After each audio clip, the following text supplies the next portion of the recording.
Good evening, everyone. We want to welcome you here to the City Council meeting this evening. If you're here for an item that is on the agenda, we would ask that you wait for that item to come up. If you're here for an item that is not on the agenda, there will be an opportunity under public communications to address the council. The next item on the agenda is the Pledge of Allegiance.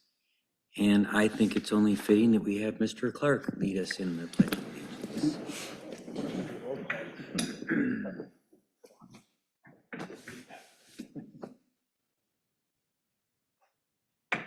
I pledge allegiance to the flag of the United States of America and to the republic for which it stands, one nation, under God, indivisible, with liberty and justice for all. Now come up here and tell us what grade you are in school.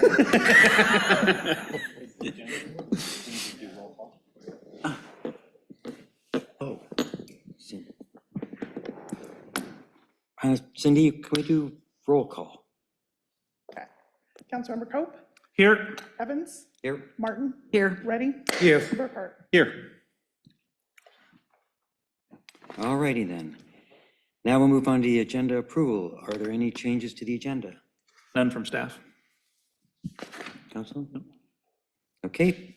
Seeing none, do we have a motion to approve the agenda? So moved. Second. We have a motion and a second. Discussion? Cindy, vote please. Councilmember Martin? Yes. Ready? Yes. Burkhart? Yes. Cope? Yes. Evans? Yes. Motion passed.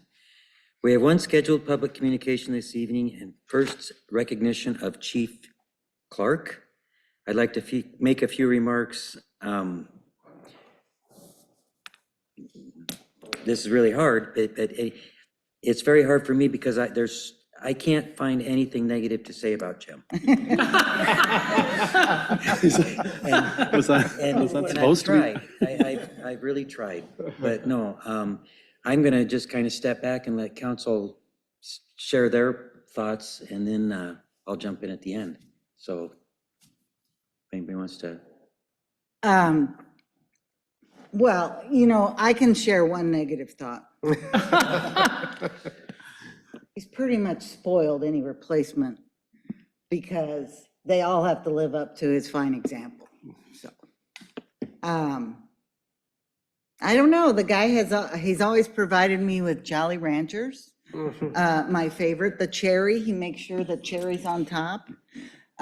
He's always been extremely welcoming to when I was new on the council, and I don't think I've ever seen him flustered. Always appreciated his guidance. So thank you. I'd second that. Having been able to, and while the kind of newest to the council, I feel like I've gotten to spend quite a bit of time through the fire board with you, Chief. And I admire not only your leadership and your calm, but also the things that you've been able to lift and do even in the short term that I've been around, including shepherding a new 28E agreement in with our partner city in Grimes. It's amazing because it not only is a example and a model to other communities, at least I hope it will serve as one, but also is probably the most fiscally responsible thing that these communities could do as apparatus continues to grow in price and as personnel costs only continue to escalate. And quite frankly, you're setting the standard both in your professionalism and your expectations, but also in the general leadership of fire and emergency service. And I'm grateful for that. I also would stress that it hasn't been easy in the years that I've been on here, as we've had some deliberations and negotiations with collective bargaining and with labor groups, and yet you've been steadfast and loyal to not only those two communities that we share, but also to your personnel as well. And I find that incredibly difficult for some folks to do, but it didn't seem at all difficult for you to do, and I admire you for that. I feel like we're better because of your leadership, and I'm grateful for it. I certainly also, and my waistline has not benefited from the candy, but I'm grateful for all of just the thoughtful things that you've done along the way too. So thank you so much. Chief Clark, I knew when you came from Sioux City that we were going to get somebody who was going to be really strong, because anybody who's got roots in Northwest Iowa you got a good head start with not only myself, but quite a few people up here. But I think Councilman Burkhart hit on it, but obviously the role of the fire chief is unique in Johnston, because it's a role that we manage with us and Grimes. And so that does, make it a little bit more challenging. But you've done such an amazing job of balancing that and always finding ways to do it in a very calm and thoughtful way. And I've always appreciated how you've been willing to bring important issues, especially around budget time, to the council and help advocate and be a good, strong, forceful advocate for what you believe was right. And if the council was able to make that happen, you were appreciative. But if we weren't able to make it happen, you didn't go off and pout and get frustrated.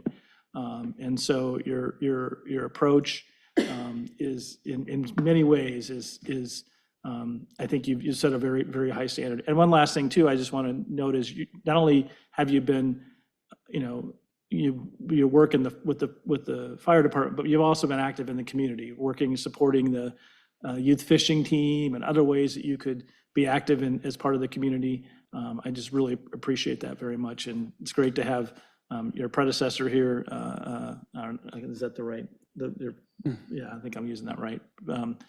Successor. The successor, there we go. I knew I would screw it up, but because I think we have a lot of faith and excited about that Mr. Coleman will do a really good job as well. But I think as Rhonda said, it is big shoes to fill. But just thank you very much for your services. We certainly appreciate it. I could just say ditto. You said everything I needed to say. So, well, Chief, I've been in this city for about 21 years. I've seen a lot of improvements since I've been here. I believe that's all thanks to you. That happened, all the changes that we had. The city has expanded. You have been able to work with the cities, and you have been able to get more people to work with you. You have expanded the cities. The trucks, you have that $1 million trucks and everything else. You've been able to get that, make sure the city is well protected. I appreciate that, sincerely appreciate that. A lot of things that have happened during your period. And I think we're going to really miss you. And the new chief is here. I think you have a big shoes to fill in. But thank you very much, Chief. We appreciate your service. Thank you, and have a good retirement. Thank you. There you go. I don't have to say anything. No, I just sitting here listening to this, and I got to think, being a Johnston lifer, back in when we were in what was the middle school, which torn down now, it was a volunteer fire department here in Johnston. And when the sirens would go off, there was a couple teachers that would leave the classroom to go tend to the fires and stuff. And now seeing what it is now, and it's just incredible. And especially since I've been on council, I've been on the fire board, and Jim, you've been just the greatest mentor, teacher, example. I just think the world of you. So with that, you want to come up and sign the certificate thing? Oh, I just sign it and give it to him. Do I do a photo? Yeah.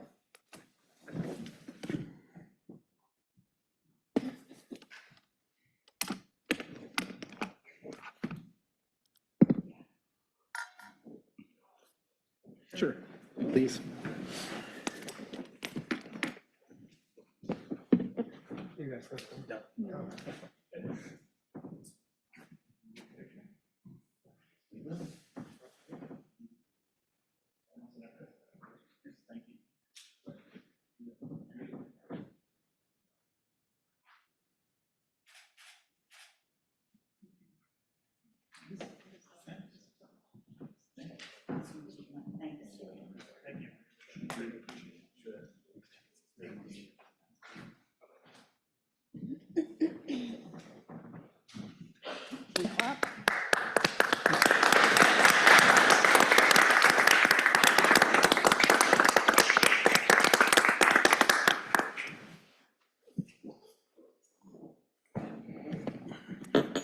guess I forgot to mention for those that don't know, but this is Jim's last council meeting. So that's why we're doing this tonight. So he gets relieved from this duty every other Monday. So thanks again, Jim. All right, on to the next thing. I want to remind everyone of Chief Clark's retirement open house, June 26th, 1 to 3 at the Crown Point. And I guess I never asked, Chief, do you have any words you want to say? I will say that Mike has speech prepared for that retirement. Okay. All right. Okay. Jim, before you go on, a couple of you alluded to it, but for those that don't know, Chief Percy Coleman is with us tonight, who's Jim's replacement. He's joining us officially June 30th, so just wanted to introduce him. If you haven't had a chance to meet him yet, please do so after the meeting. Thanks. Okay. Is there anyone in the audience or online that would like to address the council on an item that is not on the agenda?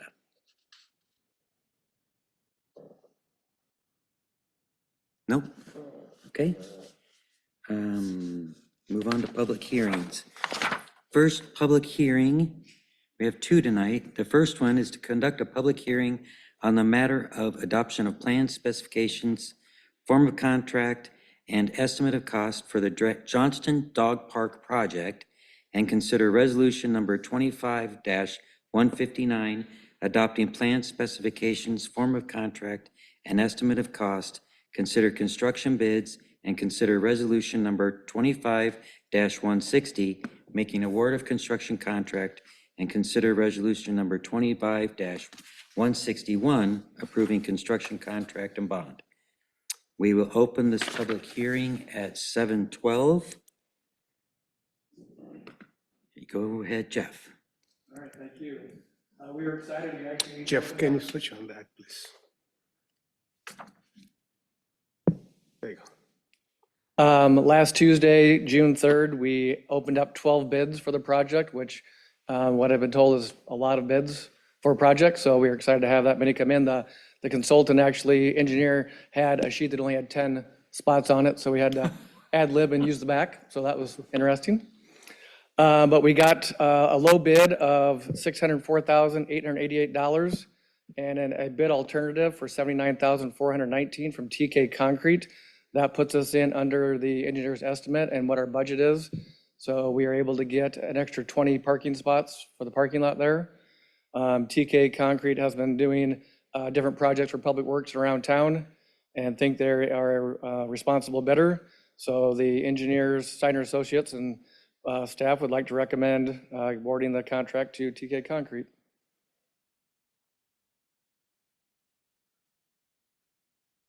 Okay.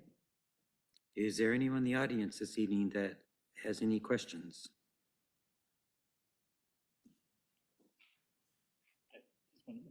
Wait for council questions. Yep, we're ready. Jeff, is the resolution worded tonight to include approval of the bid and the alternate? Yes. Okay. And the alternate, with the adding of I mean, I know we talked about this at the Quality of Life Committee, Councilman Reddy, that additional parking is really, I think, important to that. The parking lot, the way it was designed, it was going to be kind of tight. So It was 18 spots because about the same size, but you had 2 handicap spots. You had the green area to come into this thing. So it was, there's a lot of unused parking space. So these 20 spots are all just parking spots. Yeah, and I think having that being included, and that's, I think it's, the kind of really positive bid climate we're in right now, where we're able to get this done and get it done the way we really need to have it done. I think it's really positive. We did scale back the project just a little bit. They were gonna have concrete paths all the way throughout the thing, and maybe those can get added later when we see where people are going. But, I mean, I think the staff and the other park board and people really looked at and took the pencil to paper to get it down to within budget, and then it got even better with the bid process, so. Good. Quick question, what's the timeline for this? The contract says they have to be done by the end of September. Oh, okay, that's all I had, thanks. I have a question. Didn't we discuss, you talked about paths and that we didn't have the money to do the full loop, But were we gonna do mulch paths, or were we gonna it sounded like you were kind of let the people decide where they want to go. Is that kind of where we're at? So there'll be benches out in different places, so we might see where people walk. I mean, most time I've been to the dog park, someone walks in, sits on a bench, gets on their phone, and their dog runs around, and, I mean, the people aren't walking around. I take my dog for a walk every day, and we find a 10-foot trail and go around, so we wanted to keep also some of it more nature area, and, you know, not perfectly mowed grass towards the backside of it, so I think we'll see how it goes for the first year, and if we start to see some soggy areas where people walk from one place to a bench or from whatever, we can look at doing some amenities or upgrades to things within inside the park ourselves. Was there any economics of scale for the fencing, or did we get the full package of fencing? We got the black coated fencing, so we didn't skimp on that. I mean, that's the one thing that people are gonna see and notice or not notice. I notice, you know, if you drive past, you don't see black coated fencing as much as you do as the bright silver stuff, like out here on the interstate. Thank you, appreciate it. Anyone else? The DOT appreciates your feedback on that. I noticed the first time I was coming driving from Marshalltown still, and get to the river, and we're like, whoa, that's pretty bright. Okay, if no more comments, we'll close the public hearing at 7:16. Do we have a motion to approve resolution number 25-159? So moved. Second? Cindy, roll call? Councilmember Reddy, Yes. Burkhart, Yes. Coe, Yes. Evans, Yes. Martin. Yes, Okay, do we have a motion to approve resolution 25-160? I move. Second? A motion is second, discussion? Cindy, vote please. Councilmember Burkhart, Yes. Coe, Yes. Evans, Yes? Martin, yes, Reddy. Yes.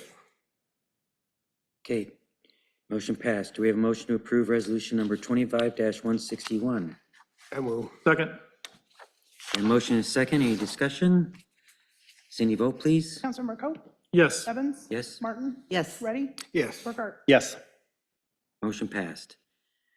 Second public hearing, we have another public hearing on the proposed relocation of unspent proceeds and to consider resolution number 25-169, instituting proceedings to take additional action and approving the reallocation of certain unspent proceeds of the general obligation bond series 2020A of the city of Johnston, Iowa. We'll open this public hearing at 7:18. Mayor and Pro Tem and Council, this public hearing is to reallocate $460,000 of unspent bond proceeds in the 2020A bond fund to the capital or to the Crown Point project. These funds were originally borrowed for the Pioneer Parkway Trail and sidewalk projects.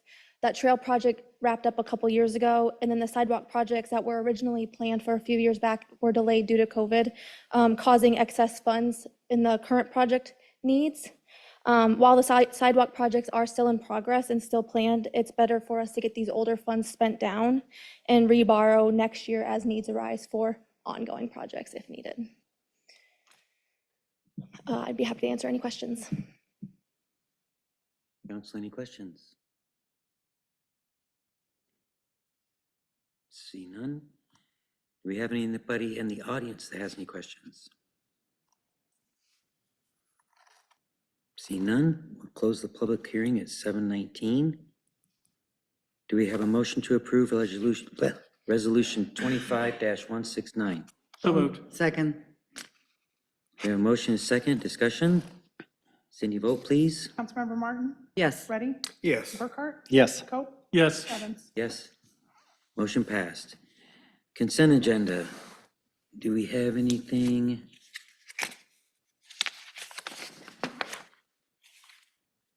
Questions on consent agenda? Move to approve? Motion? Okay. Second. A motion is second. Discussion? Cindy, vote please. Councilmember Reddy, Yes. Burkhart, Yes. Coe, Yes. Evans, Yes. Martin. yes, Okay, moving on to the non-consent agenda. Item A, first consideration of ordinance number 1140, amending the Code of Ordinances of the City of Johnston, Iowa, for the purpose of adopting regulations for the operation of golf carts on city streets. McDaniel. Good evening, Mr. Mayor Pro Tem and Council. Cindy, can you? Yes, I can. I'll start talking while we pull this up. So tonight what you have before you is the first reading of a new ordinance that adds a new chapter 77 to our city code. If I can take you back about a year, there was a work session in May of 2024 where there was a broader discussion at the dais regarding use of UTVs, golf carts, things of those nature on public streets. And part of that conversation, there was discussion about a specific development that was working through the Carmel Hyperion subdivision to establish a really unique relationship between Hyperion and this community in a very, very limited way. But one of the provisions that have been worked through this process is allowing the golf carts from the club to be taken home to members that reside in this specific subdivision.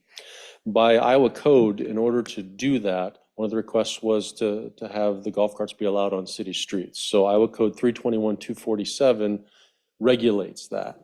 And part of the regulation of that for a city is that the city has to specify where golf carts can be driven on a city street. So we went through the process from last May, having several discussions with Denton Homes, a developer. Christine's done a great job of helping us navigate through the legalities of all of that. And what's been brought forward to you tonight is essentially a very limited scope in which we as the city of Johnston, through the action of the council, would identify 3 streets within this subdivision where golf carts could be driven.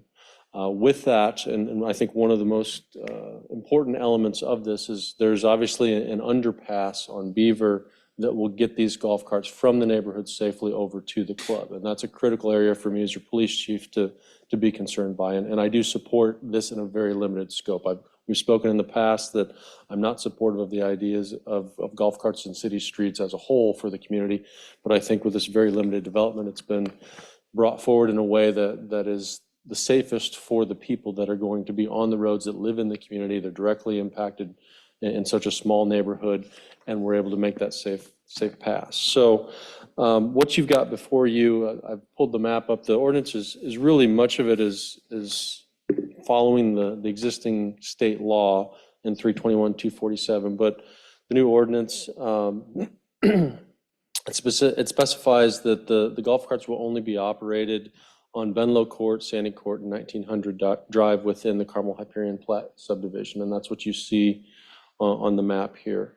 And it also, the ordinance, it basically takes existing regulations in 321-247 and mandates those in our code locally as well. And it creates a clear definition of golf carts and the additional uniformity that's created through the covenants that have been put in agreement between the development and the clubhouse to make sure that we have uniformity and safety with each of those carts. It's not a situation where someone's going to go to a third-party marketplace, buy their golf cart, make whatever amendments to that structurally or add big tires, whatever. This is all going to be very uniform based upon what the club currently provides its members. In addition to that, the minimum age of operation of one of the golf carts is going to be 16 years old, and it must be a licensed driver. Also, all riders must be seated as designed with the seating and not be overcrowded. So there's not a requirement for seat belts on them, but there has to be an observed seating that is of a normal standard. So if you've got a bench seat, you can probably fit 3 people on there. But if you have 6 people and somebody riding on the back end, obviously that's not how the golf cart's intended. That gives law enforcement the opportunity to intervene and educate on, hey, we're going to do this a little safer. Again, part of the state code is that golf carts can't be operated on city streets beyond sunrise and sunset. So it sounds like these carts will have additional lighting equipment on that. But again, according to the state code, that is one of the restrictions, that it has to be operated between sunrise and sunset. So that is reflected in our ordinance as well. And then additionally, part of the state code is that the carts must be equipped with a slow-moving vehicle sign and a bicycle safety flag. That's per the Iowa code as well. So the requirement will be if they're on the street that those need to be. So if they're driving through the neighborhood, that'll need to be the case. If they're outside of that, they can be fully removable. It's not something that has to be on the carts at all times. And the last big piece of this is the proof of financial responsibility. So having insurance the same way a motor vehicle would on a public street. And again, that's covered through the covenants as far as making sure the ownership, Hyperion owns the carts, they're going to have the coverage, and then they work to make sure that they have that proof of financial responsibility to the homeowner or the property owner that has that cart issued to them through the covenants process. So I think that hits the highlights. I believe I volunteered already. The folks from Denton Homes are here. If you have any questions as far as the specificity of maybe some of the covenants, they're probably better suited to answer that. If there's any legal questions as far as interpretation, I would punt that to Christine.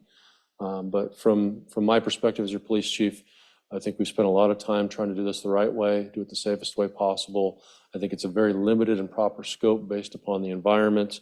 And I think that it's going to be something that will not be a heavy lift for my officers on patrol either. I think there'll probably be the occasion to have some education, but we do that all day, every day. So it's nothing new for us. So with that, I'm happy to answer any questions. Chief, I have several questions here. So when you mean 1900 Street, that ends at Northwest Beaver, correct? It's not Northwest. So 1900 Street ends at Northwest Beaver, the Beaver Drive? you've got, that is 1900, then you've got the two quarters. Right. I'm just curious to know that that's where the margin is. Yes, so according to state code, you can use a golf cart to cross, what's that? Yeah, let me ask this first. This is 1900 Street, according to the specification there. The golf cart can be only used in 1900 in those streets. They can cross over here. So there's two answers. Okay? Cart tunnel with path. So the ideal is that they're going to be going underneath Beaver. Yeah, I understand that part of it. I'm just curious Right. because if they cross right until that point of Beaver Drive, what's going to stop them Right. to cross the street? That's just, I could say 20 feet wide. I Right, could just so cross. according to state code, there is an allowance that you can cross that roadway in its most direct path based upon 321-247. However, that is not our intention. It's been clearly communicated to the developer, and that's one of those education pieces that we don't want carts driving down the shoulder of Beaver Drive going to the clubhouse. That's not the most direct route. It's not the safest path. And that's part of our job in law enforcement in the same way that we enforce speed limits is we'll address that. I totally understand what you're saying, but I'm saying everybody breaks laws and you will not be there every time on the police car stop there and look around. Now what's stopping them from crossing over even though you're not there? I mean, I understand education, but I'm just worried about the kids just driving across, and that's Beaver Drive is, people drive crazy up that road. But I don't disagree. I mean, that's, again, from my vantage point, everything I look at, whether it be a golf cart, a utility vehicle, someone driving a Jeep, it doesn't matter. We want to make sure that we're doing everything we can to ensure safety on our roadways. And that's something that I take very seriously. And this will be one of those pieces that if we have problems, we're going to track them down. We're going to have conversations. We'll have conversations with the clubhouse too, that I'm sure there are measures that they can take to remove privileges if we have irresponsible actions happening. But we work these kinds of problems in our community every single day. And I'm confident that with this limited scope, we can make a best effort. Okay, so let's say I'm going to follow the same example. Now, person A crosses that street once, twice, thrice, does the same thing again and again. So you find a ticket, give that person a ticket. Now, will that person repetitively doing the same thing that's not supposed to do? Are you going to take away the license, or the developers will say that you cannot use the cart anymore? I can't speak for the developers as far as what actions they would take. We're bound by the law. So I mean, I can't take someone's driver's license if they haven't escalated through the traffic court process to a point where they would have a suspended license. Okay. But if we have to write citations to people to get them to comply, then that's what we'll do. Okay, citations could be one way to do that, but I think, I'm asking you, the developers, you should probably look at ways to not have that road crossed by this kids. Basically, some kids will always do it, but some way we can stop that with less accidents, better safety for that thing. Thank you.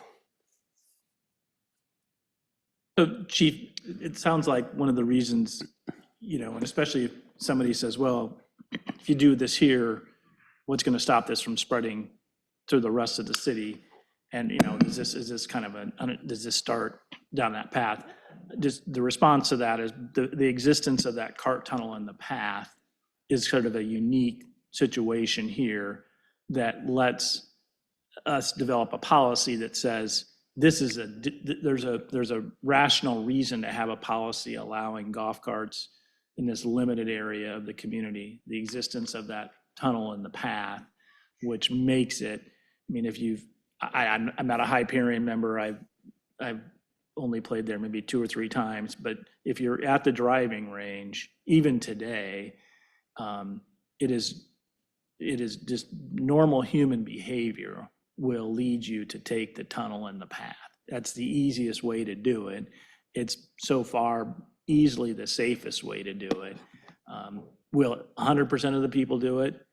I mean, I think probably not, but I think it's going to be at least 99.5% because it's, I do think that you have to have a little bit of faith in human behavior.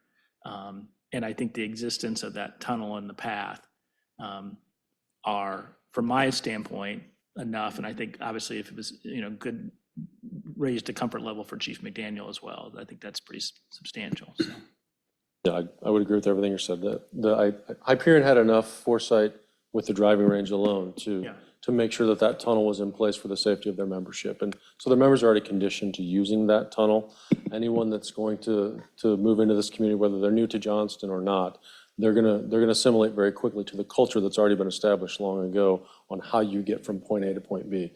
If there's a young person that chooses to take an adventure down a trail instead, chances are we're gonna know, and we'll have an opportunity to get that behavior corrected. And if it doesn't work with the first conversation, we find mom and dad, and if it doesn't work with mom and dad, then we go to the club. I mean, we deal with these kinds of challenges throughout our community, and whether it be in the schools or other places, we stay after it. We're going to try to address the issue when it's small before it becomes a tragedy.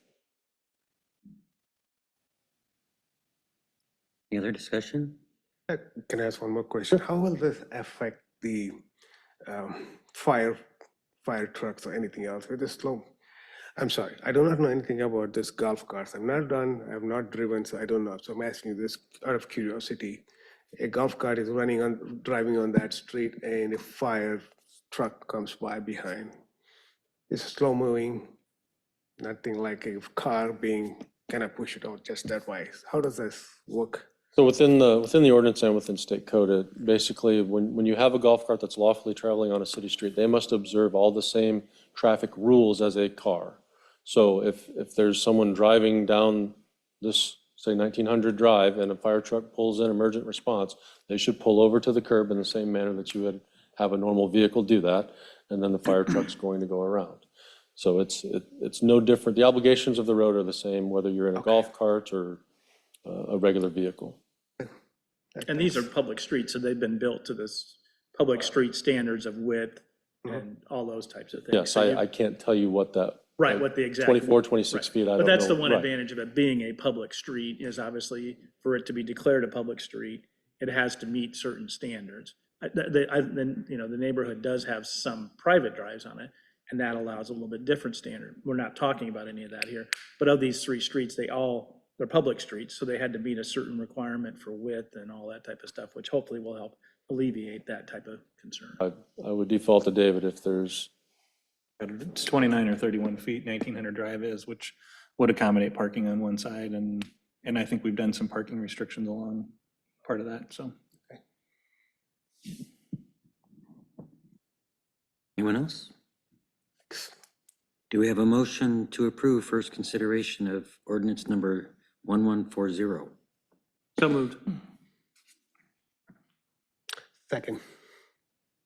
We have a motion and a second. Discussion? Cindy, vote please. Member Burkhart? Yes. Coe? Yes. Evans? Yes, Martin? Yes, Ready? Yes. motion passed. Item B, second consideration of ordinance number 1139, amending section 15.04 and section 17.06 for the purpose of amending mayor and council compensation as of January 1, 2026. There have been no changes to this ordinance and no additional public comment since first reading. Council, any comments? Well, I'd like to add, I made this clear last time as well, but I'd like to add a little bit more context or maybe more action to that. This last week, when we talked about this, there's a lot of other comments that why we should have an increase on the pay, but I'm still not very convinced that all the right arguments were made. And I would still say, I did not come here for the pay. I came here to serve the city and to prove that I'm not here to take money from the city. Starting next month, I'll be donating all my salary to the food bank of the Johnston community here. So action speaks louder than words. I walk the talk. Thanks. Alice? Move approval, second reading. We have a motion, a second? second. We have a motion, a second, discussion? Cindy, vote please. Councilmember Coe? Yes. Evans? Yes, Martin? Yes, Ready? No. Burkhart? Yes. motion passed. Item C, consider resolution number 25-170, authorizing funding for the expenditure of funds for employee appreciation, onboarding, and retention. This item, if it sounds familiar, you've passed an ordinance or a resolution similar to this in the past. This it will be for the next fiscal year, so fiscal year 25, 26, to allow the expenditure of funds for employee appreciation, onboarding and retention programs. We do have an employee engagement committee, and this request is based on their sort of request for items.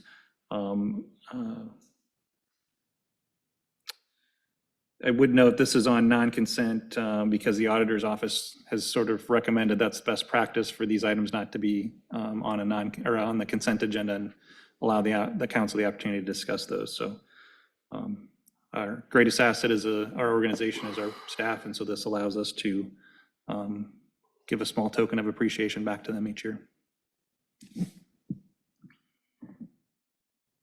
Does it have a dollar amount or need a dollar amount? There's a budget attached. Yeah, the resolution has a max amount of $5,500. That's the total budget. That's the total. Yep. Okay. Discussion? Do we have a motion?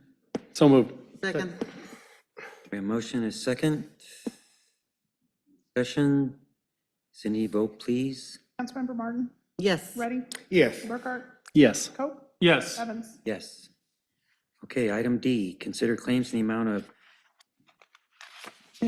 2,023, no, wait. Two, how do you- Yep, 23,000. yeah, 2,000,000. $2,023,275.96. I move. second. Motion is second. Cindy, vote please. Councilmember Ready? Yes. Burkhart? Yes. Coe? Yes. Evans? Yes, Martin? Yes, motion passed.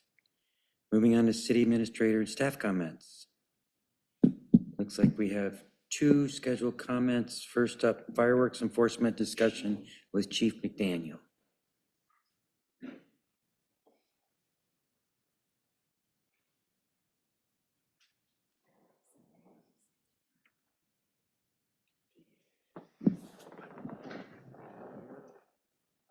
Good evening again. Just give you kind of a brief update on where we believe we're headed for the fireworks regulations this year.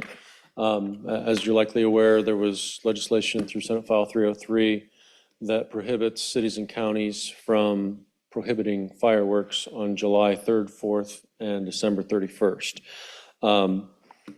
Within that, so again, I've worked with Christine, appreciate her support and trying to navigate some of this. In essence, what we've got is a mandate under this new legislation that on July 3rd, from 9 a.m. to 10 p.m., fireworks must be allowed within the city of Johnston. And then on July 4th, from 9 a.m. to 11 p.m., same situation. However, with that, there's still applicable provisions of Chapter 727 of the Iowa Code, which is the piece that we're going to try to make sure that we message out to our public. Is one of the key elements of using the consumer-grade fireworks is it has to be launched from private property. So, and it has to be consensual for the property owner. So our message that Janet and I have been working today, and I think she's going to start trying to push that relatively soon, is that anything that would be the exploding of fireworks in our city parks, public green spaces, trails, city streets, all that stuff is prohibited regardless of the legislation that passed. So that's really going to be the focus of the police department. We'll be upstaffed the entire holiday weekend. Park staff is going to be coming in and doing additional patrols in the evenings, I believe Friday evening, Saturday evening, Sunday evening. No, Thursday, Friday, Saturday, then I think they're doing trash Friday, Saturday, Sunday mornings in the park. So that's one of those areas where we have a lot of people coming to use our parks with well-intended family fun.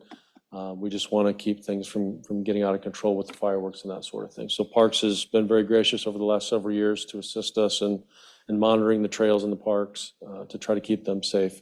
And then our officers will continue to respond to calls for service. We'll investigate as needed from members of the public. We'll track the data on it.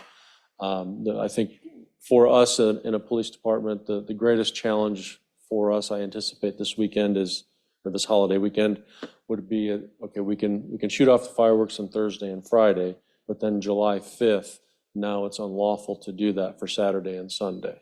And that's the nuance of the legislation versus our regulations. And, you know, what I've suggested to Mike and others that we've discussed on this, I think we'll probably have to take a look and see after we get through this holiday weekend, what we think about it. And is there a need to look at any of our language as a code? Maybe there's not, I don't know, but let's experience, do our best with it, see where we go after that. But you'll see the fireworks for sale. Obviously, after the 4th of July, everything's 50% off. So Saturday, I would envision will be just as bad, if not worse, than the 4th of July. I'm coming in to ride that night, as I typically do. I usually choose the worst anticipated night for the holiday weekend, just to get a front row seat. So we'll do our best to navigate that. We'll have some data for you on the back end of it.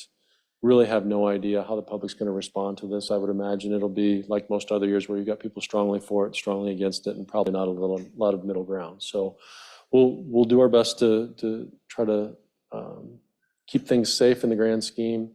And if there's any questions or concerns from your constituents, certainly let me know. And we'll, like I said, there might be a need for further discussion after the fact. So I think that's it on the enforcement side. David, I don't know if you have anything to add from your perspective at all. Is there any questions for me at this point or any suggestions? I have a question, Chief.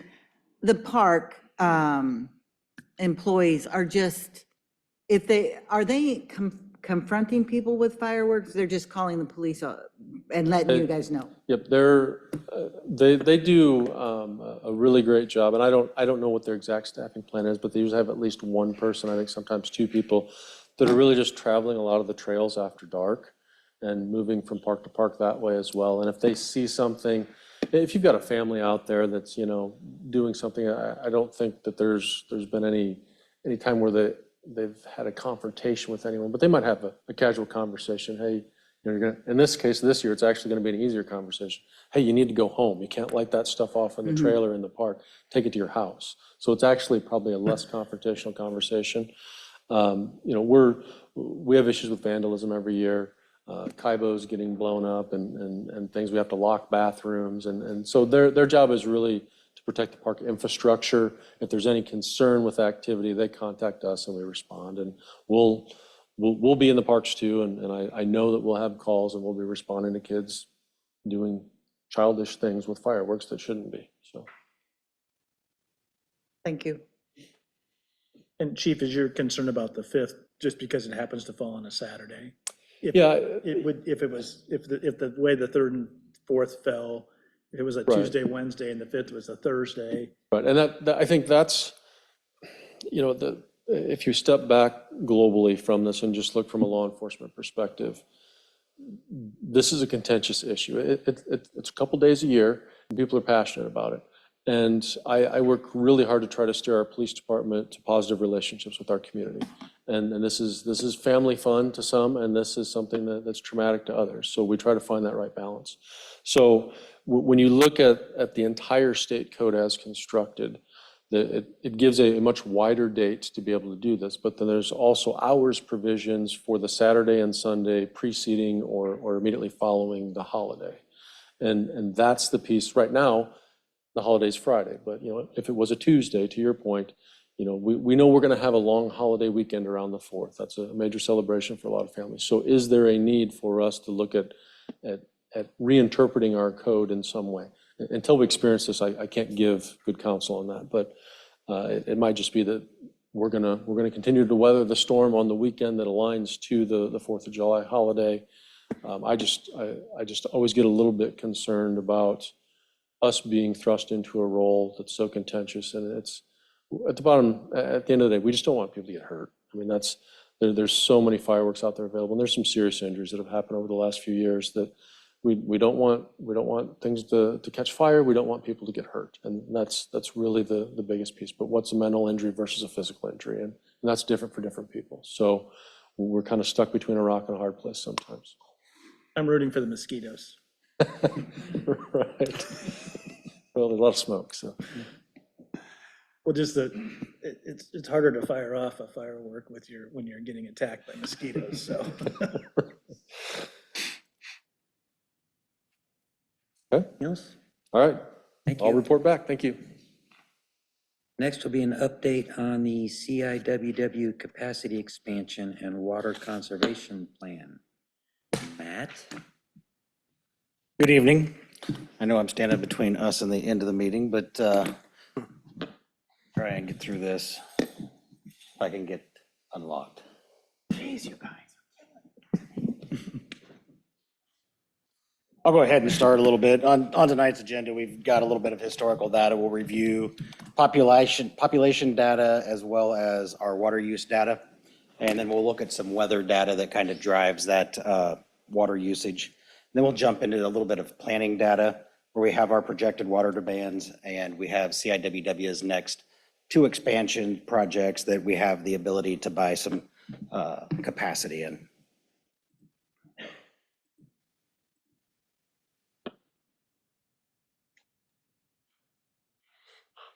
So our first graph here shows our historical population data. And really what we have shown here is over the last really 20 years, we've grown by about 3.65% annually. The table there on the left shows our census numbers for the last 20 years, with 2024 being a projected number. Looking at our historical water usage here, the bottom line is our average day use in million gallons, as well as then the top line is our max day use, also in million gallons per day. You can see there on the bottom line, our average day has been trending upward with our growth. So that correlates with our previous slide. But really want to point out on our max day usage that you see that since our peak back in 2018, we're really starting to trend down. We've put in some irrigation rates to help control the peaking factor or those peaking days. So with that, I just wanted to kind of point that out. It looks like we are being able to change behavior through some irrigation rates. Another thing, when we talk capacity needs, we'll be looking at really that max day demand versus the average day. You have to have the capacity for those max days. One thing I do want to point out, like I stated a little bit earlier, you can see in the table in 2018, our max day purchase was about 6 million gallons or just under 6 million gallons. But our historical high use really approached 8 million gallons in one day, and that was back in 2012. So right here, we have some historical weather data for the last 10 years. We did try to graph this, and we do have that if anybody wants to see it in the slide, but it got a little chaotic. It was a little all over the place. We looked at the climate factors in July and August, ranked them by temperatures and precipitation. You can see there in that second, or in the middle column there that's colored, that is our peaking factor with the max day to average day ratio. You can see that it is greater during those hot and dry conditions. This is kind of typical when we see our higher water usage. Now, the next slide is where kind of really the bulk of our information is. There's a lot of good information on this graph. We plan to update this annually and bring it back to council, just so that to help inform where we are with our water usage, as well as our confidence level and where we seem to be. So with that, I'm going to let Nate Whipple with Foth talk through the graph. I'll be able to help answer any questions. Ultimately, tonight, we're looking for feedback from the council for a confidence level for future water capacity needs. We have two opportunities over the next 10 years with the Grimes expansion to their plant, as well as the new West plant that will be constructed out near Van Meter. So with that, Hey, Matt, before you do that, could you just go back one slide really quick? Because I think this is just looking at this, it's really interesting data, right? I mean, because you kind of, that sort of the peaking factor, max day over average day, it looks, I mean, one of the, this, and it's within the first year is 2014, and it's in brown, so that's a higher number. But it was a very wet year, right? So, but our irrigation rates weren't. yes, we did not have the irrigation rates in place at that time. And then, so if you then look at, kind of go down, that, so when the years that we've been able to get that number below 2 are 2024, where it was 1.87, and 2023, where it was 1.92. Those, as I just quickly looked through it, those are the only 2 years in which the max day is less than 2 of the average day. So that's really positive, right? I mean, that's the fact, clearly, whatever the policy that we're using for rates is having a really significant impact. I mean, no matter what the weather is or what other factors are going on, the rate structure we're doing, and one of the things that we've talked a little bit, I serve on the CIWW board, so we had a meeting last week, that this same trend of getting cities being able to manage their peak usage in more effectively is not just in Johnston, but it's in several other communities that are CIWW members communities. And so that's really positive, that there are lots of good kind of policies that are being implemented that are driving the right kind of outcomes. So I thought that was really interesting and just kind of wanted to highlight that. Yeah, I know there's a few communities. Des Moines, I believe, was the latest one to change their rate structure to help drive those irrigation behaviors down.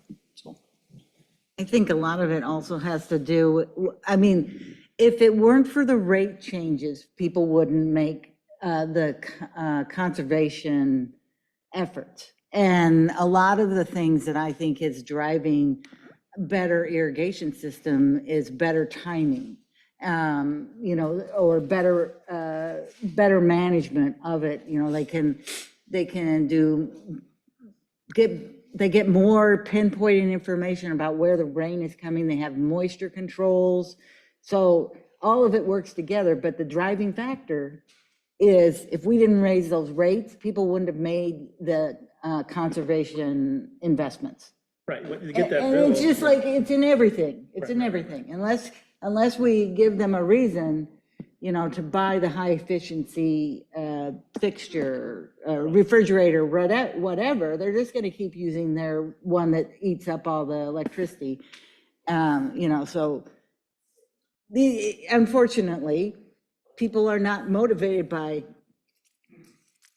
the good of the whole planet. They're motivated by their pocketbook. Well, and I don't disagree with your statement. The only good thing I can say is at least there is something that motivates positive behavior, right? Because if there was nothing, the hopelessness of the policymaker comes when you try everything and nothing appears to work. And we may not be pleased with what it is that caused it to have an impact. But I think the good news is there is positive impact out there. And it's not just isolated to us. It's true across, and I'll send out the sheet that kind of showed this from our meeting that shows that peaking stuff. And I know Matt, being on the technical committee, you see all the same data too. But I thought that was one of the things that we talked about, that at least they feel like there's ways that can get to change behavior in a positive way. And there's a lot, I mean, frankly, I mean, when you know, I think some of the rain barrels and some of the other things that people, you know, those are even greater ways that you can help, you know, do what you want to do and control your costs. Well, you gotta hope that the soil improvements Yes. that have been happening have actually affected people's water use on their lawns. Right. Yeah, that's a very good point. I mean, technology also plays into a factor along with that rate structure. So whether it's rain sensors or the high efficiency toilets and use, that's always a good thing to have too. One of the things though, we're going to look, and like I said, we really want to receive what the council's confidence level is, or what band. We've got a couple of different bands here, one for a 5-year and one for a 10-year, but really looking to see where that comfort level is, because previously we didn't have a penalty for going over because we didn't have a purchase capacity. So we just had a higher rate. So with this, there is a penalty if you do go over your capacity that's been assigned to each city or each member community. So with that, I'll go ahead and let Nate kind of dive into the graph. I'll be happy to answer any questions or walk up to the monitor and help point a few things out, because it is very busy, but it does have a lot of good information on it. Thank you. Good evening, Mayor, Pro Tem, and Council. My name is Nathan Whipple. I'm an engineer with FOTH. Did a lot of work on this figure for you guys, so let's walk through it here, and then we can answer some questions. So we'll start at the bottom. The blue line you see there is going to be the existing average day demand. So everything from 2024 to the left is going to be historical information that we receive from the city. So those are all hard numbers that we know their values. Everything to the right of the year 2024 is kind of our estimates and our best guess moving forward. And like Matt said, we'll keep that updated. But the blue line at the bottom really talks about the existing average day demand that we've seen in the past and what we expect to see moving out into 2050. So there are two blue lines there. You can see the bottom, the dashed line, is our projected average day demand, and that does not take into account the annex areas. So the line above it that is solid blue, that does take into account the annex area. So that's why there's slightly higher on that solid blue line. That's whether that jump from 2024 to 2025 kind of comes in. That's kind of worst case scenario. We're assuming that usage is going to come online eventually. We just put it at the beginning to kind of show the worst case scenario for water needs in the future. So as we move up, we get into that dashed black line. That's the estimated city population that we saw before. Like I said, everything to the left is hard numbers. Then everything to the right, there's a drop there, and that can be explained because the number on the left is the actual total city population. The number we're using on the right to estimate all the numbers above is just the water users in the city. So while that is a lower number, that doesn't take into account the non-water users in the city, and we got that number basically from city's water bills and determining who's actually using water. So while that number might look a little funny, note it's not the entire population of Johnston. It is just the water users within the city. So that solid green line there is our max day demands going back to 2014. We saw that on the graph earlier. And then as we kind of move up, we're going to skip a little bit and go to the dashed light blue and the dashed orange lines. So the dashed light blue lines, on the bottom, you have an 80% level of confidence. And on the top, you have a 99% level of confidence. Then that third one in the middle is a 95% level of confidence. So those numbers are based on the last 5 years of data that we've seen. So that's why they're lower than the numbers in the orange, which is above it. Those numbers in the orange are just an 80 and a 99% level of confidence. And that's based on the last 10 years of data going back to 2014 that we have. The level of confidence is basically how confident the city wants to be that we're not going to exceed those max day demands. So obviously the higher level of confidence up into that 99% we've got means that we require more capacity to not exceed what that possibly could be for a max demand. So then if we go back to the kind of red and green solid lines that kind of stair step throughout the graph, on the far left, you can see that Johnston already has a contractual supply agreement from CIWW for 6.69 million gallons. That's already been agreed to, and that's kind of the baseline of where we're starting for the rest of this graph. As we stair step up, we can see that in 2028, our first kind of bump up comes, and that would be the Saylorville expansion that the city has already purchased capacity in, and what we're expecting from the Grimes expansion to come online in 2028. So the difference in the green and the red lines are if the city got the full capacity of what they were asking for, or what would be the maximum capacity if each other community also bought in at their full amounts to that expansion. So the first expansion in Saylorville was 10 million gallons. The city is allowed 6.3% of that 10 million gallons if every city buys in at their full allotment. So that's how we got that the Saylorville expansion, the city purchased 0.63 million gallons on, and we'll actually see that on the next slide when we get there. So that's why the green numbers are a little bit higher. The green numbers are kind of show what we would like to see if we were at that 95% confidence interval as we go through these different years. And then the red numbers we're kind of seeing as a worst case scenario if every other community also buys into these expansions at their maximum rate. So what we kind of had to do with these stair steps is we're not going to be able to buy capacity, every year to stay within these bands. You're going to have to kind of plan a little bit out in front to where you want to hit, 5 years or 10 years down the road. So where we kind of showed these was hitting the 95% confidence interval every 5 or 10 years as we could to try and keep the city kind of in the center of that band. And that's, I think, a chunk of where we're looking for input from council tonight is do we want to be on the upper end of that band, the lower end of that band, or where does everyone feel comfortable at being to purchase capacity in the future? Just a quick look at the next slide. This is kind of our last slide, but these are what these are our known expansion projects right now from CIWW. We've got the Saylorville Water Treatment Plant, the first expansion. There's going to be 10 million gallons of capacity in that plant. The requested allocation for a 95% confidence interval, and then what we'd actually get if every other municipality also requested their full allocation. So that first one has already been purchased. So that 0.63 million gallons has already been accounted for on that first line. You can see that Saylorville expansion, that 0.63 million gallons has already been accounted for. We know from the HDR study and some other things that there's 2 more treatment plants for Saylorville planned in the future. We don't exactly know how big those are going to be yet. I think a lot of that's going to depend on the demand that comes out of this in the future. We know that Grimes is going to go up to an 8.5 million gallon plant. They're at, I think, 5.3 now, so that's where we got the 3.2 million gallons.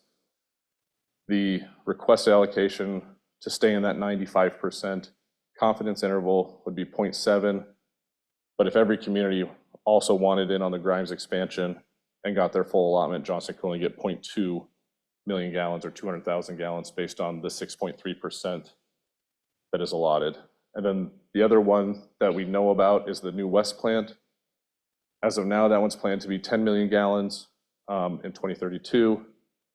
To kind of stay in that, that would be the kind of the second stair step there. To get 1 million gallons out of that would kind of put us at that 95% confidence interval in 2035. But again, if everybody purchased their full allotment, Johnston could only possibly get 0.63 million gallons out of that plant. And that's kind of what the red lines are showing is the comparison between what the possible ask could be and kind of a worst case scenario or the least amount Johnston could get if everybody bought in at their full capacity. So with that, we just ran some numbers, and it looks like the estimated cost per million gallons is about 15 million. So we're not talking small potatoes here. These are pretty big numbers. So purchasing that extra million gallons is a pretty big financial responsibility. So that's why we're kind of looking for some input on where you guys would like to see this headed. Did I miss anything, Matt? No, let's go back to, so just to kind of recap on this. Basically, this is where we're at today at 6.69. We do have another 0.63, which gets us about 3/4 of the way up this red line. We bought into that Grimes expansion and only got the minimum capacity if all others go in. We would only be roughly at about 90% confidence, or about 85% confidence level, somewhere between 85 and 90. If we requested 700,000 gallons, then that really gets us to that 99% confidence level. And really, the next time that we can purchase capacity will be out here in 2032, or the next time that capacity would come online is roughly that 2032. If anything's delayed construction-wise, could be 2035. So if you move out here, now you're a little bit below that confidence level when you get 10 years out. So that's why we looked at, or would recommend, kind of this green line and asking for that capacity. The red line would be if all other communities bought in, we would only be able to get our allotted amount, which is 0.63% of whatever the expansion is. So, Matt?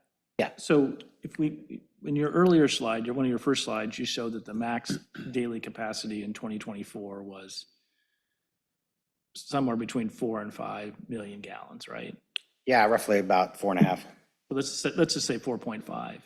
So then if you go back to this chart and you look at it where those blue dash lines start, 85, the 80% level of confidence is somewhere between 6 and 7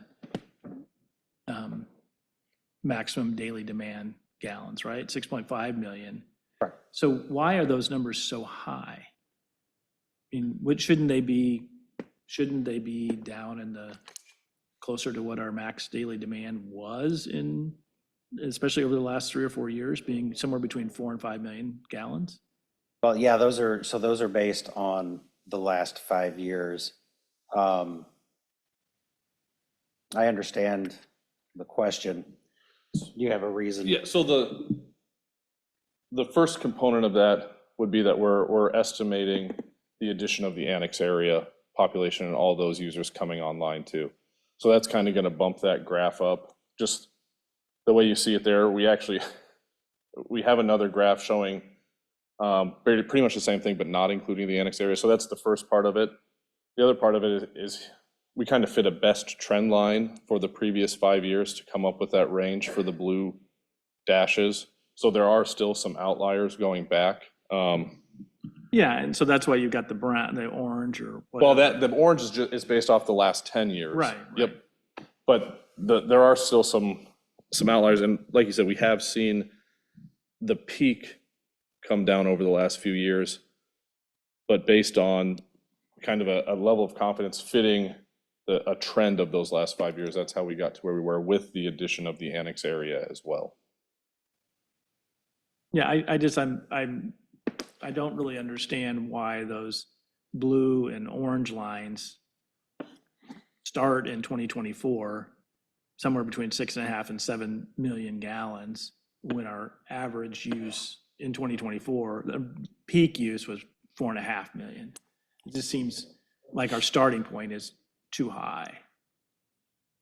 Well, we're using a higher, so we have that's kind of where the level of confidence comes into play. We're using numbers that are not just based off of a single data point.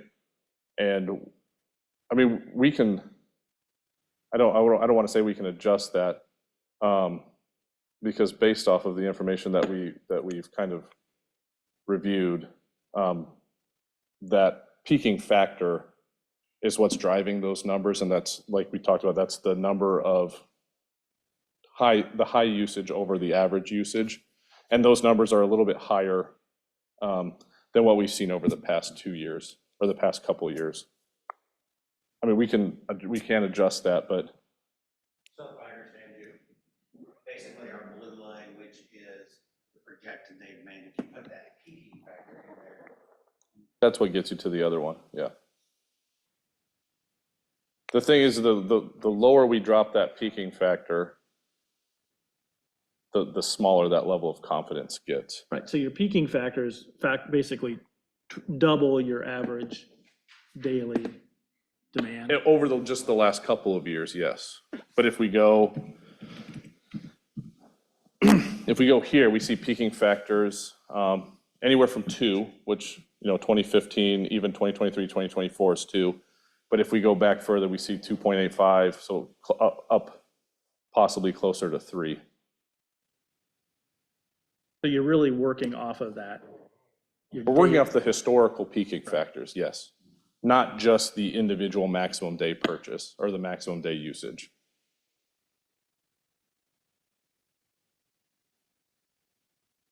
And there's also some safety built in there with the additional annex users coming up. So that also bumps that up, by 500,000 to 1 million gallons. Obviously, they're probably not going to all come online in the next year, but to get them into the chart and to get them accounted for, we just showed them coming online within the next couple of years. I mean, so like if I look at 2026, the projected average daily demand, including Annex A area, is right at 3 million gallon daily, right? And so your peaking factor, if the peaking factor was 2, that'd be 6. If it was 2.5, it'd be 2.5, that'd be 7.5. 7.5. Yeah, so when you start talking about 7.5, then you are starting to get into some of those numbers. But if you're at 6, you're still significantly below those bands. On 2025, the 80% confidence is at 6 and 6.5.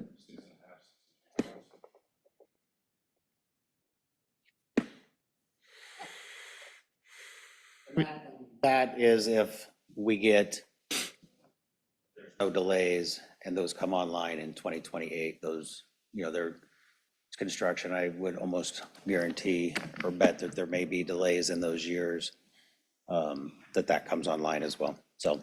No, go ahead. I just have a question, and this is a gut feeling question for you. Who uses, so let's just talk about Johnston. Johnston is mostly residential. We're always complaining about our tax base being put on residential. Do commercial property, so what I'm asking is, do commercial properties tend to eat up more water? But you can't just, like, here is a 5-acre commercial property, and here are 5 residential homes of 1 acre each. Who's using more water as an irrigation, not as flushing toilets and stuff? Yeah, I mean, we'd have to go back and take a look at that. I could get you that information. I don't have it tonight, but generally when we reach out to our high water users, we're generally reaching out to commercial businesses. I mean, so some of our commercial businesses would be Corteva, as well as the school district. They're a high user as well. Now, some of those, like Hyperion, the golf course, they actually have irrigation off of wells, and so does Corteva, but they also are hooked to the city's water system, too. Right. So, Well, yeah. generally, when we first reach out, it's commercial users, Yeah, not the residentials. yeah. There's these back to the trends. I mean, there's trends where it used to be there would be 5 acres of lawn. You get a big house, you're going to have a big lawn, it's all going to be mowed. I do think that people are realizing that the cost of fossil fuels and all the fertilizer and all the other stuff is not so great. So they are managing their property, some of them, for more native plantings, which reduces the irrigation down. I mean, they're being advised to do that. So I do think that we're going to continue to have dry spells, and I think that the temperature is going to go up, and we're going to be fighting it all the way along with efficiencies and ways to bring that down. So I don't have any magic 8-ball about what's going to happen here, but water's going to get more expensive, and we're going to fight that by being more efficient. We're just gonna, I feel like we have to rely on the people that give us guidance about where we need to be. In my gut, I do agree with Councilman Cope that perhaps it's bumped a little high and it's kind of like when we do budgets. We budget at the higher number. We ask our designers to give us pricing for construction projects, and they will pretty much be over the cost of what we can get it, because they don't want to come back to us and say, we made a mistake and it was less, it cost us more money than we said. So I do feel like it's maybe a little bumped up, and I appreciate the graph that we're having and the conversation we're having. I don't know if there's I don't have any definitive answer to all of this, but I think that you're in the right realm. I would like to add, generally, what I think we're going to see is if we ask for 700,000 gallons out of the Grimes expansion. I think, remember, you only have two projects for expanding capacity in the metro. I believe everybody is going to jump in on that and request their portion as well, or their capacity out of those plants. So you're really probably looking more at that red line by the time we're actually going to be able to purchase capacity, or we would only get our minimum allotted if all the other communities join in. So our recommendation would be to try and ask for as much as we can, not as much as we can, but what we need or what we believe we need, with all the while realizing that we may not get there. We may be at that lower level. So to ask for the green, but expect that we'll get the red. I mean, obviously, we were able to buy that 6.69 million gallons for $11 million total, right? The 11 million that we just purchased is the buy-in for the assets for CIWW. That was our buy-in. When we go back and we do the math, it was roughly about 14 million. Okay, so $2 million per gallon. 6.69 and 14. The 6.69 was the 11 million. Sorry. Okay. The 0.63 that we're going to get from the Saylorville expansion is roughly $14 million per 1 million gallon. I guess that's the point I'm trying to make, is what's going to go from costing us $2 million for a gallon to $2 million per million gallons to now being 15 million for every million gallons. So it's going to now so we might be really happy to get the red, right? Because it's just a lot more money. We'll have to figure out a way to come up with through rates. That's historically how we've funded these types of things. Correct. And we'll have to, continue to look at rate structures to see if we need to change those to help change behavior if we see a higher peaking factor or high water usage. Kind of what the next step is, if we're okay with looking at these two different allocations, I'd like to work with Matt Stuffle at PFM and kind of see how that would affect the rate, and then bring that either back to another work session or council meeting, or circulate that to the council, just so that everybody understands, so that we all know what that cost would be, depending on which allocation that we got. Because if you recall, I doubt that we get water from the West Plant if we buy purchase capacity. We'll probably get it from somewhere that's closer, whether that's Des Moines Water Works or the Grimes expansion. We've got to think about it as buying capacity in the overall system versus where we're actually getting the water from. But that may change up our system, because currently we do get it from Des Moines, and we kind of work east to west and south to north. So we'll have to take a look at our system as well. Matt, that does lead to a question, since we're looking at it holistically as buying into the system. If we were, I don't see any recommendation to do this, but if we were to say, nope, I actually think we're willing to hedge our bets and not buy anything in the Grimes expansion, or one of these future ones, that doesn't preclude us from being able to buy in the future at the same rate that we would that any other member would to that level of the project, correct? In other words, we're not penalized by not contributing to a prior project? Well, so if you recall, when an expansion, let's just say the Grimes expansion, and we choose not to buy in, we'll be paying 9% of those improvements because it's overall good for the system. And then the remaining 91% gets split out amongst the communities that want to add capacity. So we wouldn't have the ability in the future to buy into that Grimes plant. We would have to wait till the next project came available to buy capacity. Okay, thank you for that. Depending on what those costs are, they could go up as we see construction cost rise. Thank you. Any other comments? Thank you, Matt. Moving on to council comments. I passed things. One more item, sorry. Oh, geez. Just a quick update on our water conservation.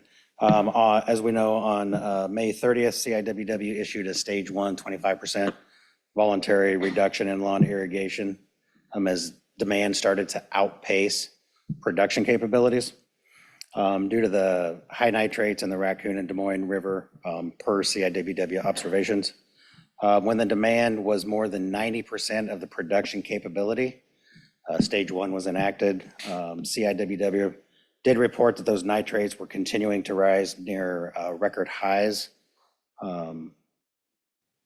which decreased the amount of water being able to be treated by CIWW. With that, then on 6/10, the demand was near 90% capacity of our finished treated water. So really that moved us into stage 2. Really, we were there for like a day, maybe 2. We were receiving little to no relief. So from stage 2, so we went and or CIWW enacted stage 3, which came with the mandatory ban on lawn irrigation, which each member community is responsible for enforcing. The decision, I can tell you, wasn't made lightly, but rather demand had really outpaced. We had reached about 108% capacity. So we have storage capacity, and those were really not being able to be refilled. So that was part of the reason that the stage 3 went into effect. City staff was really responsive and took all the necessary steps and actions through all of those stages. We suspended high use activities, street sweeping, hydrant flushing. We shut off city irrigation, closed the splash pad, and reached out to all of our high users about irrigation. Our next step is really to look at any commercial properties that may still continue to irrigate or residential properties. I sent out an email earlier that had those compliance steps in it. So we're really going to start looking at residential properties through our water software to see if anybody's continuing to irrigate. If they are, we'll reach out to them to let them know that there is a ban in effect and ask that they stop watering. And if they continue to water 48 hours after that, then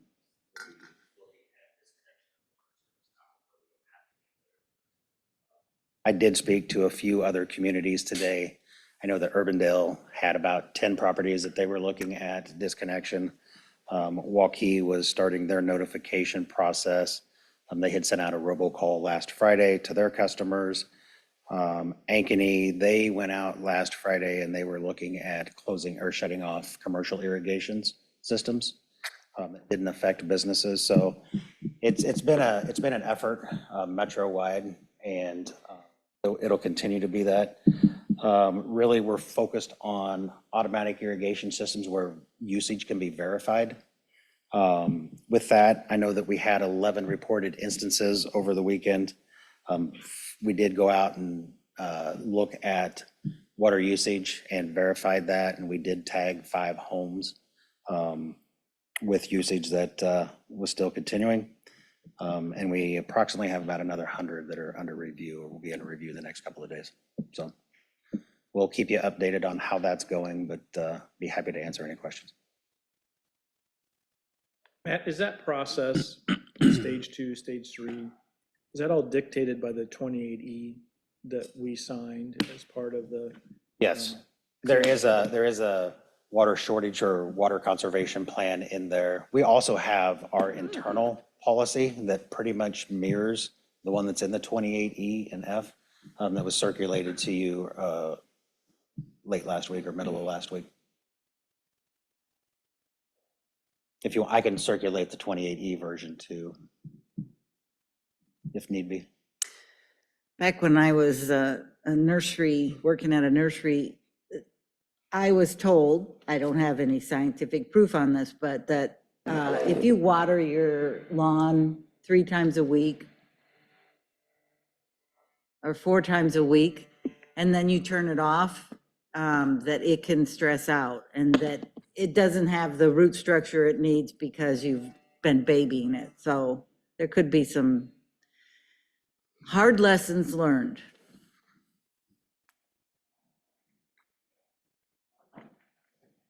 Sounds like hopefully we'll get some rain to. Are you gonna take me out to my wrap up car the with an meeting. umbrella? Okay, anything else, Matt? All I've got. Okay, back to council comments. Chief has a. Oh, hi, Jim. One last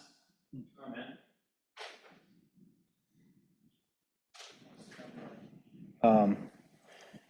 You all should have just recently got an invite to the swearing-in ceremony for June 30th, 6 PM. It'll be at Station 38, the middle station over there on 62nd Avenue. But for those of you that haven't met Chief Coleman,